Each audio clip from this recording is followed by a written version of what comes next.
د 1996 کال د 3 روبې د حساب ورکولو په اړه د ښاروالۍ په ریاست کې غونډه جوړه شوه.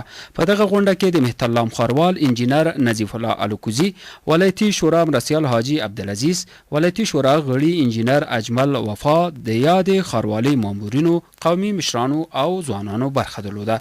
په پیل کې مهترلام ښاروال انجینیر نظیف الله الکوزي ویل چې د غونډې موخه یې دا ده څو شفافیت رامنځته او خلک د ښاروالۍ له چارو خبر شي.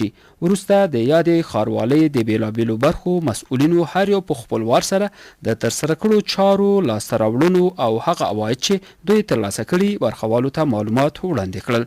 نوموړي وویل چې هڅه به وکړي څو دغه سیستمونه نور هم ښه او شته ستونزې لا ښه پر مخ ولاړ شي.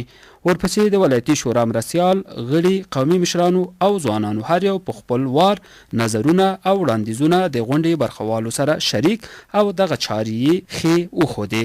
د غونډې په وروستۍ برخه کې د مهترلام ښاروال برخوالو ته ډاډ ورکړ چې په راتلونکو پلانونو کې به شته ستونزې هوارې او ښاریان به د ښو خدمتونو شاهدان وي.